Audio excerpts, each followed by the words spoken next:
Okay, great.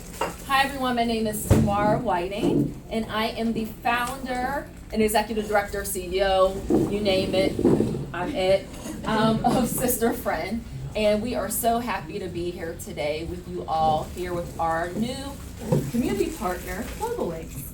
So we're going to go ahead and get started. So our agenda for today is what was the inspiration for Sister Friend?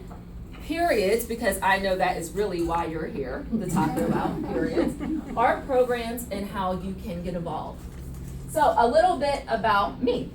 So who am I? I'm a Pittsburgher, lifelong born and raised right here in our city. On the city's north side. My grandmother lives in McDonald, PA, which isn't far from here. So a little country girl, moved to the big city, just trying to make a difference. I'm a graduate of Slippery Rock University. I also went to Robert Morris University, so I have a background in PR and marketing. And by day, I am a hospitality professional. So I have grown up in the hospitality business, spent several years with Starwood Hotels, and most recently, I am a national sales director at Visit Pittsburgh. So I work to bring in meetings and conventions to our city and help to support the economic development of Pittsburgh. So at night, I like to call myself the pad Santa Claus, because that's basically what I do. I deliver pads to people that need them. So a little bit of a Clark Kent and Superman during the day. I sell those meetings and conventions. At night, I make sure that our women and girls have the feminine care products that they need. So the inspiration. I always say that one person can make a difference. So no matter how large a problem may be, is no greater than one person being able to do something about it. So this video has always gave me a lot of inspiration, so I'm gonna share it with you guys today.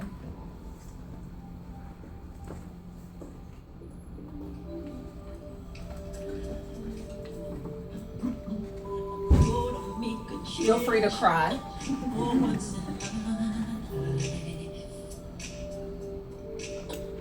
Gonna feel real good.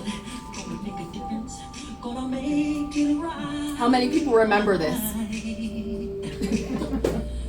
I turn up the collarbone, my favorite winter coat.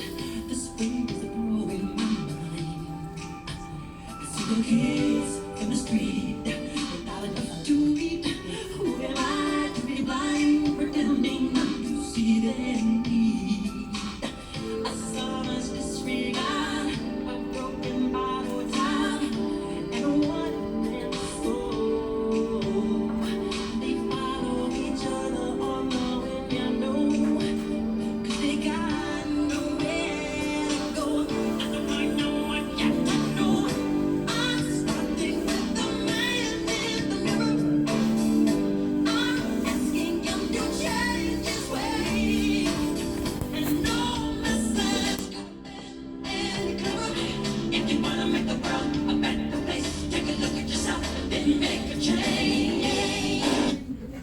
So, I remember as a child listening to that song and as an adult listening to that song and realizing that if I wanted to change something in the world or what was going around, that I had the power to do it. And it was my duty as a human being to do something about it. So I've always been a very active volunteer, as all of you guys are. And one day I was in the junior league, or I'm a member of the junior league. I'm a member of sorority, you name it, I'm probably a member of it. I'm just that type of person. So I went to a event and saw, I won't name the organization, but the particular organization was started by one person. And it was an idea of something I just never thought about. I was like, you know what, that's a good idea. I just never thought about that. And I went home and was inspired and got on the phone with a girlfriend, which is a board member, Darlene Powell. And I was like, you know what? I'm gonna start an organization. And she was like, okay. And I was like, you know what? People need pads. And she was like, all right. I was like, seriously? I was like, no one donates pads. And she was like, I guess I never thought about that. I was like, I'm gonna start it. So the next day I called my mother and told her the idea. And she was like, all right. She was like, what are you gonna call it? I was like, I don't know, what do you think? I was like, something about a sister, I started doing research. I wanted to know if someone else did this. found out probably less than 2 handful of organizations do this across the country. More like 5 that actually probably do it well. So we threw around some names, and I said I wanted it to be something with sister. My mother was like soul sister. She was just throwing out these names. I was like, no, I don't like that. But ended up coming up with sister friend because I felt, and maybe the women in the room can relate, that whenever you are on your period and say you don't have a pad or tampon on you, you always go to that one person, either in your office or around you, that you feel close enough to talk to about the situation, and you kind of whisper to them and say, hey, do you have a tampon? And I figured that person's like a sister friend, so someone that close to you. So that's how the name evolved. So who we are, we envision a world where every woman is treated with dignity, respect, and receives the basic human right of feminine hygiene. Our mission is we are an organization by women, for women, dedicated to sustaining feminine health through providing these items. So you can see that our values, integrity, respect, advocacy, community, excellence, and empowerment. All very important to the core of who Sister Friend is. So let's get to the good stuff, periods, because I know that's what you've all been waiting for. So let's talk about it. So periods, yeah, I said it, periods. We're here to break the taboo and break the stigma, because every woman I'm gonna say every woman, but every woman, they may have some complications through the years, but every woman experiences a period for an average of 40 years out of their life. That means that this is a topic that we should be talking about. This should not be taboo. This should not be swept under the rug. We should not have to whisper it. It shouldn't make the men, how many men are uncomfortable talking about this right now? You can be honest. You're like, I thought I came to eat lunch and learn something, and all we're talking about is periods and tampons. That's all right. The men in my life are very used to it now. You walk into my apartment, tons of tampons and pads. So either people think that I have a serious medical issue, or they think I'm an extreme couponer, and then I have to tell them, no, I have a nonprofit organization. We donate these items to women in need. So why should we be concerned, and why does Sister Friend give out the items to underprivileged and homeless women? Poor menstrual hygiene is a very, very important topic. And it goes far beyond we should just give these things because people need them. They need them because it could be serious health risks, mental and physical. So mentally, if a woman does not have the items that she needs to sustain her feminine health, she's gonna become self-conscious, okay? She's gonna worry about, does she smell? Am I gonna bleed through my clothes? Do people see this?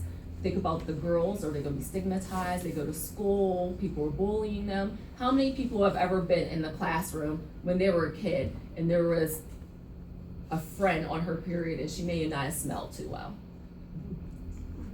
Raise your hand if that's happened. Be honest. And people made fun of them. So think about how that affects that student. She may not have the means to take care of her feminine hygiene. Her family may not have the means. And unfortunately in schools, they are allotted a certain amount of pads and tampons. So if you have a school, think of a girls' school, but even if half the population of students are female and they are of age to have a menstrual cycle, if every single one of those students came to the nurse's office, would that nurse be able to provide feminine hygiene products for each of those students? Probably not. Think about the shelters. We're uncomfortable probably sitting in this room really talking about periods. How many people thought about this issue prior to hearing about Sister Friend or maybe another organization that does this? Anybody thought about it on a regular basis? No.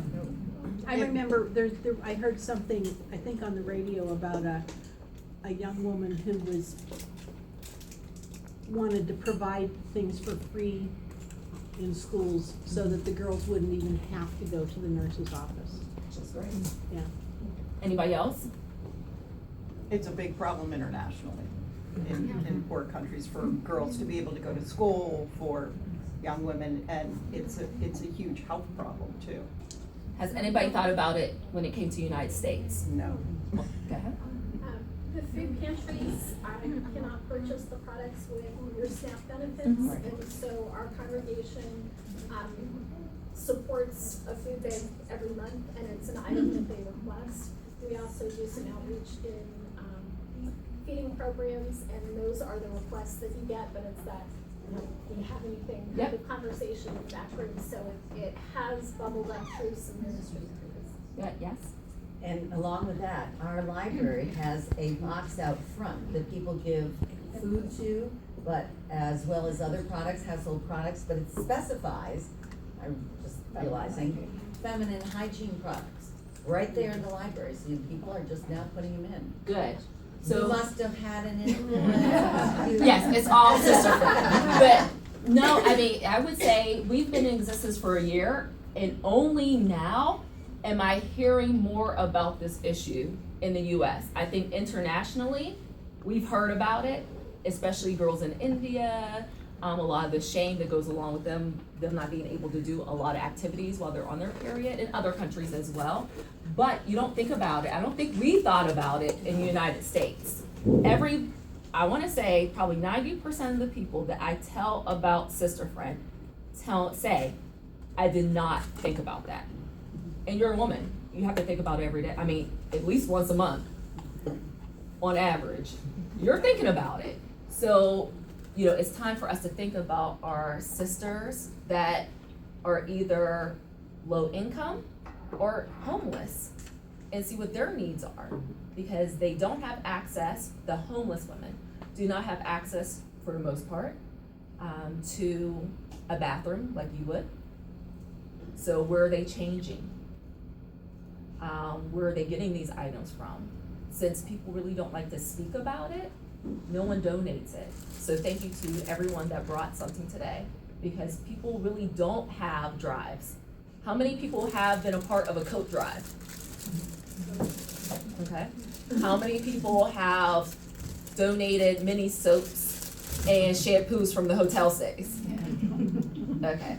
How many people have donated food? How many people before today have donated pads and tampons? Okay, so that tells you something. If you're a small subset of the population, most people don't donate that stuff, only because most people don't like to talk about it, honestly. So if you don't like to talk, if a subject is not talked about, action is not gonna be taken. So it's time for us to get over it, okay? We have periods, it happens. Get over it and do something about it. So, not only for these mental things, you have PMS, entering womanhood. A lot of girls don't even understand what's happening to their body, so they're getting poor education. When you were in the school system, how many people had health class? Okay, and this is a good one for the guys. For the men in the room, did you learn about periods?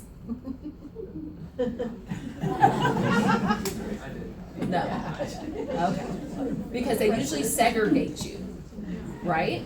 So the girls they break up the health class, the girls talk about periods and probably boobs and bodily changes. The boys go into a separate room, they talk about puberty, your voice is gonna change and all of that stuff that comes along with puberty for you guys. But that's a problem within itself, because if we're not together, the boys aren't learning about it, and they're not really having a really good understanding of what's going on with the female body during that time. So they just think we're moody. They just cringe at having to go get pads and tampons for us, for the most part, until they get over it at a certain age. And then it also trains the young ladies to only talk about this issue with other women. So now you only feel comfortable talking to other girls, because that's how you've been kind of raised. So physical, of course, reproductive health. If you don't have the items that you need, there's a lot of skin irritation. At the extreme end, toxic shock syndrome.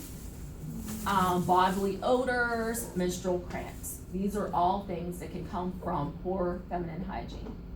So, globally, and we touched upon this a little bit, equality for women is a huge initiative right now. So, if women and girls do not take they cannot take full advantage of the opportunities, education, employment, so forth and so on, if periods are not addressed. Because in certain cultures, they're not even allowed to go to school while they're on their period. Okay? They're not allowed to participate in some activities, they're not allowed to go get water within their villages. Some people have to be in certain like huts they put them in. That's a big problem. Yeah. And any feedback or comments? There was something on NPR saying that women and girls in Zambia, girls who go to school, because of the drought, cannot wash the rags out that they have, so they are not attending school for all the reasons you just listed. Yeah. Which is a whole new way of realization. Yeah. No idea. According to Femme International, periods are the number one reason girls are missing school in developing countries. So girls in Kenya miss an average of 4.9 days of school each month. That's about 25% of one school month. So how are you expecting women to be equal and take a part of those opportunities that are out there if they're not even able to finish their education? And in some countries, these girls just end up dropping out of school. So that's sad. In India, 70% of reproductive diseases are caused by poor feminine hygiene. So, what about the United States? Unfortunately, we don't have as much research and statistics as they do globally, but hopefully, the more we talk about it, the more statistics we can get. But, just think about this. Less than 20% of our government officials are women here in the US. So if 80% are comprised of men, and we are afraid to talk about menstrual issues, how's that gonna make the other women feel? Are we gonna ever be comfortable? Or why do we think that there's taxes opposed, luxury taxes? Because we're not the ones making the laws. Yep. I think if men had periods and they ran 80%, and the population was 80% male in the government, we probably would not have taxes on them. He's laughing because he knows this truth. You're probably like, yeah, no, we wouldn't have taxes on them. 40 states oppose a tax on feminine hygiene products. Luckily, Pennsylvania is not one of them. But I did have some conversations with some of our government officials here, and believe me, they're always looking for things to tax. So I told him that he needs to call me ASAP if they ever think about putting that in a bill, because we will rally up the troops and go to Harrisburg. So tampons, let's say they cost an average of $7. Think about, you have to change your tampons or pads multiple times a day. So for several days per month, the bill definitely can rack up. Over a lifetime, the cost associated with getting your period, from pads to tampons to Motrin to all the hot water bottles, $18,000. And think about it, I do buy a lot of pads, right? And it's not cheap. Pads and tampons are not eligible, and I think someone touched upon that earlier. It's not eligible for SNAP benefits, so government assistance program. Now, do you guys have a tax on, or you may have a tax on toilet paper, but we get toilet paper, right? Have you ever, like, oh my God, I'm going into my workplace and they ran out of toilet paper? They kind of provide those things to you. I personally feel, and Sister Friend feels, that pads and tampons should be something that is given to you as well. Think about the girls in the school. They should have free tampons. That should not be a barrier to them getting their education. Even go a step further, the women that are incarcerated, they actually have to use money from their commissary to buy pads and tampons. Now, usually the prison system may give you, if you're two in the room, you two, You just committed a major crime. Yes.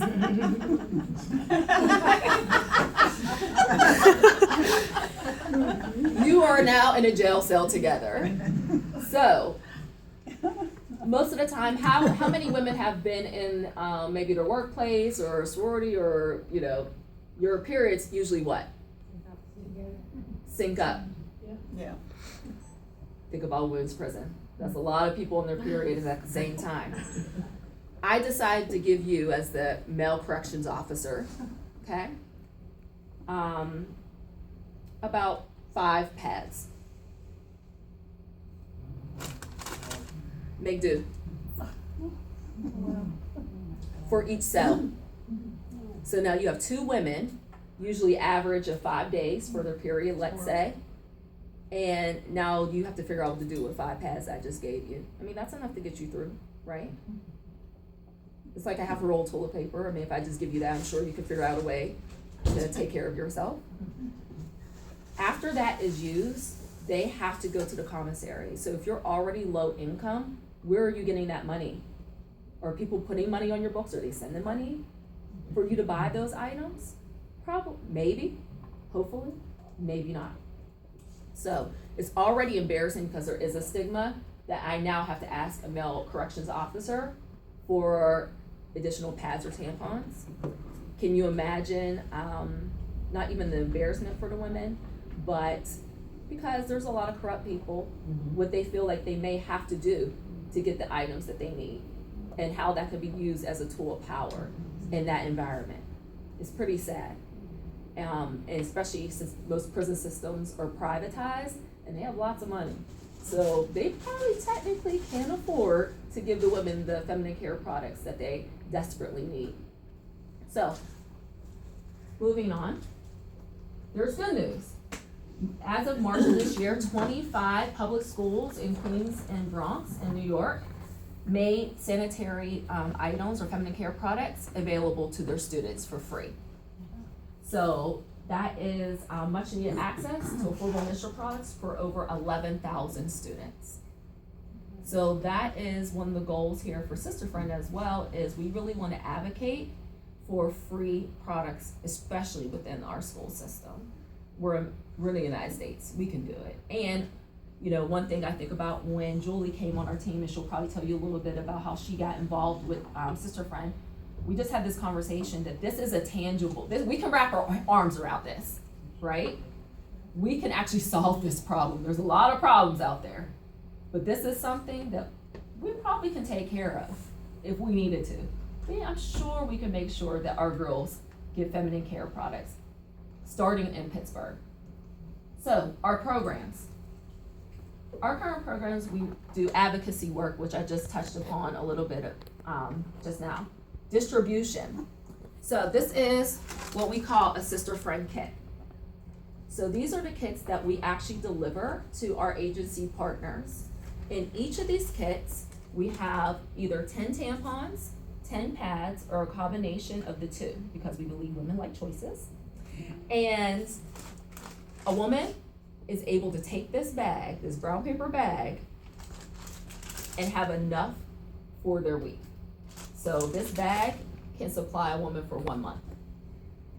This bag enables them to have a little bit of privacy, because you really don't know what it is. If you don't know what Sister Friend is, you don't know what's in this bag. So they can walk the street, they can easily put it in a book bag. They're good to go. It also serves a purpose of, if people are still uncomfortable, because honestly, people are still uncomfortable with it. If you are a male or a female that works in the social service agency, you can literally put this in a closet on a shelf, and you don't have pads and tampons just sitting there. A woman probably feels a little bit comfortable. Hopefully they feel comfortable just saying, hey, can I have one of those Sister Friend kits? And a male at the agency should feel comfortable enough just to be able to say, oh, here you go. You don't really have to have much discussion after that. So senior care, and this is where our partners at Global Links play a really big part. We have partnered with Global Links primarily to distribute incontinence pads to our seniors and women that also need it, because it's just not seniors that need them.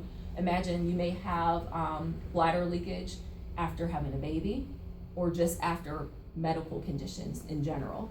So we're gonna be able to donate these pads, incontinence pads, to senior care facilities throughout the city of Pittsburgh and hopefully beyond. So we're gonna be starting with the Housing Authority of the city of Pittsburgh.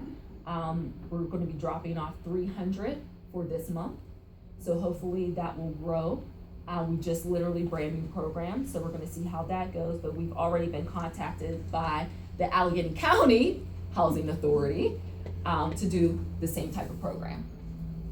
And then empowering young women. We want young girls to feel empowered. We want them to come up with their own sister friend, or whatever they're passionate about. Whatever they see, we want them to now take action. So we're going to have a leadership program that will be 4 weeks for the girls. We will have speakers come in to talk about feminine hygiene and community issues, philanthropy, so forth and so on. So if anyone is a great speaker or they have an interest in working with girls, please let us know. And of course, volunteerism. So that's a major part, because we cannot do what we do without the generosity of donors and also the generosity of volunteers. So, getting involved, I'm gonna turn this over to one of my board members, Julie Strickland-Gilliard, to talk a little bit about opportunities. Hi, everybody. Really happy to be here. So a little bit about me and my background. I also grew up in Pittsburgh on the north side. I'm a graduate of the Ellis School, which is an all-girls private school in the Shady Side area.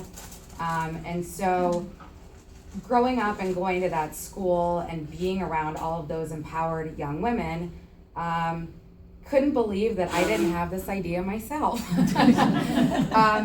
But again, as Tamara spoke about, I think part of, when you get your period, you're taught to sort of keep that quiet. You don't really talk about it. There is definitely the embarrassment of, if your pad leaks, and you're ashamed about that. And so I think that's part of the reason why women don't talk about this. We don't really think about it being an issue for other young women in their life, because we're so worried about hiding it, from the public in general. So I had heard a little bit of chatter that there was a young woman that had this great idea to provide pads and tampons to those who need them for whatever reason. And I thought, okay, I've got to find out more about this. I have to find this young woman. And so I looked on Facebook, because everybody's on Facebook now. Because of course, that's where you go get all Everybody's on information. Facebook. And so I'm looking and I'm looking and I'm looking, and I went, oh, I think I found her. And so it was the Sister Friend logo, and I saw that they had, they were looking for volunteers to come and write personalized notes, that could be stuck in the Sister Friend kits. And I thought, well, that's something I could do. So I sent a message and I said, I'd really like to get involved with this. How do I help? And the message from Sister Friend comes back and says, I know who you are. I thought, oh. Well, anyway, we realized that we knew each other. We had interned together at the University of Pittsburgh. And we hadn't seen each other since college. So anyway, I show up, and we decided we were going to write these notes. And it was Darlene, who's a fellow board member that Tamara talked about, and told Darlene about this whole great idea. And so it was the three of us sitting in a room and writing these notes.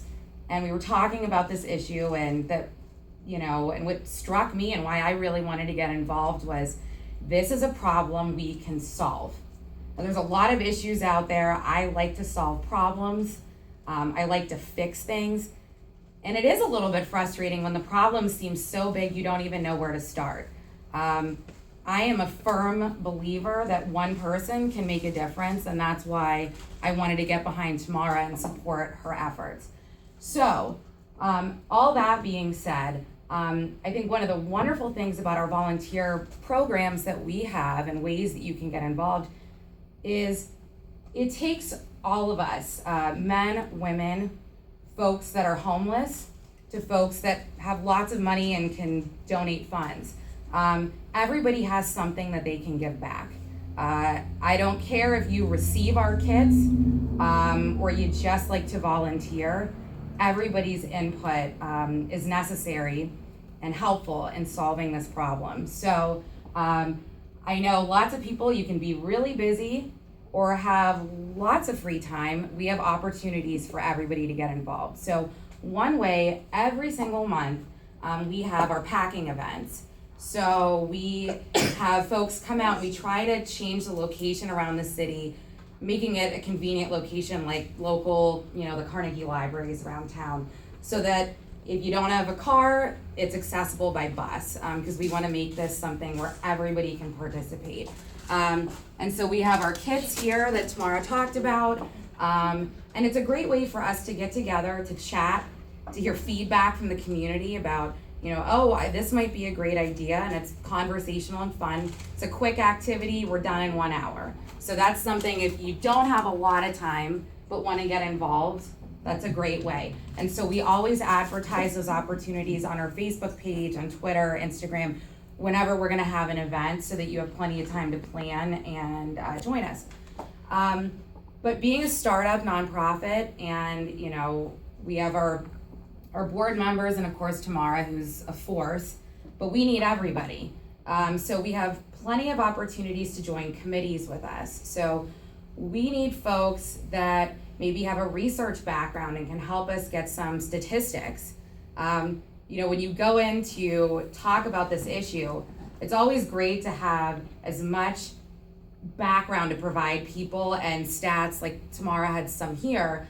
It helps to really paint the picture of how large the problem is, and also ways that we can solve it. So we need folks that are stars in those areas. We need folks that are great at going out into the community, who are people that want to sit at a table, can talk to the community, talk about this issue, are comfortable talking about the issue, and recruiting others to join our efforts. So we always have opportunities for you to get involved in that way. Especially during the summer months when there's lots of community days and fairs. We go to as many of those as we can. And we always are happy if you have a church or your office is doing something or would like us to come out and talk, please contact us and send us a message, because we try to get, like I said, to as many places as possible to spread the word. We always need people that are talented in PR and marketing. Like I said, we have to talk about it. Talking about it, putting it out in the community, at every church, every school, every women's group, every book club, garden club, whatever. We want to be there. We want you guys talking about what we do. Like Tamara said, in the last year, I've been really blown away, even in our own community, how many people went, that's a great idea, and they started talking about it, and how many people then contacted us just from word of mouth. People that have a fundraising background. We have a